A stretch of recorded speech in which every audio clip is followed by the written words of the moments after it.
প্রত্যেকের বাড়িতেই থাকে সকালবেলা ভীষণ তাড়াহুড়ো রান্না। আর যদি এক পদেই হয়ে যায় দুপুরের লাঞ্চটা, তাহলে কিন্তু মন্দ হয় না।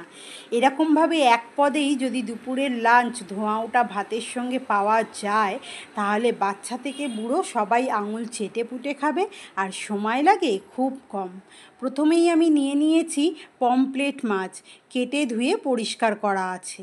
এরপর আমি দিয়ে দেব নুন, তারপরে দিয়ে দেব হলুদ, দিয়ে আমি বেশ ভালো করে মাখিয়ে রেখে দেব 5 থেকে 7 মিনিট। 5-7 মিনিট রাখলেই চলবে। এরপর বানিয়ে নেব একটা মশলা, যাতে সবজিটা হয় একটু ঘন ঘন আর টেস্টি। তার জন্য আমি নিয়েছি পোস্ত 1 চামচ, 1 চামচ চারমগজ, আর 1 চামচ নিয়েছি সাদা তিল। অল্প জল আর নুন দিয়ে আমি ওটা ঘন করে বেটে নেব। কড়াই সাদা তেল খুব ভালো করে গরম করে নিয়ে আর লম্বা লম্বা করে আলু কেটে আমি ধুয়ে পরিষ্কার করে নিয়েছি, সেগুলো দিয়ে নুন আর হলুদ দিয়ে একটু লালচে করে আলুটাকে ভেজে তুলে নেব। কেমন লাগছে এই রেসিপি জানাতে কিন্তু ভুলবেন না। ভালো লাগলে একটা লাইক আর কমেন্ট করে আমার পাশে থাকবেন। আলুগুলো হয়ে গেছে ভাজা, আমি তুলে নিচ্ছি।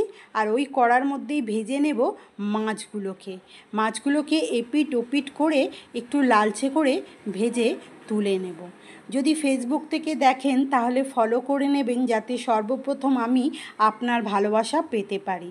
আর যদি ইউটিউব থেকে দেখেন তাহলে সাবস্ক্রাইব করে নেবেন, যাতে সর্বপ্রথম আমি আপনার কাছে যেতে পারি। তো মাছগুলো ভাজা হয়ে গেছে, আমি তুলে নিচ্ছি। বাকি মাছগুলো সবগুলোই আমি এইভাবে ভেজে তুলে নিলাম। ওই তেলেই দেব ফোড়ন, কালো জিরে আর কুচানো পেঁয়াজ। আমি মিডিয়াম সাইজের একটা পেঁয়াজকে পাতলা পাতলা করে কুচিয়ে নিয়েছি।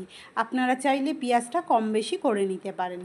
পেঁয়াজটাকে হালকা লালচে করে ভেজে নিয়ে দেব টমেটো কুচি, দেব আদা রসুনের পেস্ট, দিয়ে দেব সেই বাটনাটা, দিয়ে আমি দেব হলুদ, ধনে গুঁড়ো, জিরে গুঁড়ো, লঙ্কা গুঁড়ো, সামান্য নুন, আর দিচ্ছি সামান্য একটু চিনি, মশলায় খুব ভালো কালার হওয়ার জন্য।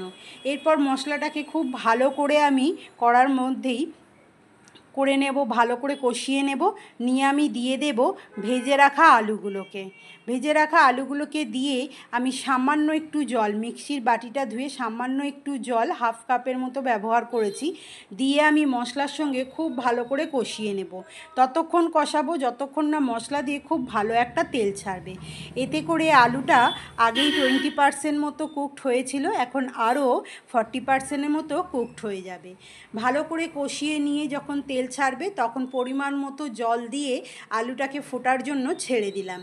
এই যে আলু সেদ্ধ হয়ে গেছে, এরপর আমি দিয়ে দিচ্ছি 4টে মোটা মোটা কাঁচা লঙ্কা, দিচ্ছি আমি ভেজে রাখা মাছগুলোকে দিয়ে আমি ওপর থেকে দিয়ে দেব সামান্য একটু গরম মশলা, এতে খেতে দারুণ লাগে। দিয়ে দিলাম গরম মশলা, আর দেব কাসুরি মেথি। যদি কাসুরি মেথি পছন্দ না হয় তাহলে ধনেপাতা কুচিও দিতে পারেন, সেটাও কিন্তু বেশ ভালো লাগে। রেডি হয়ে গেছে আজ আমাদের মাছ দিয়ে আলু দিয়ে সবজি। ভীষণ ভালো লাগে খেতে। টাটা বন্ধুরা।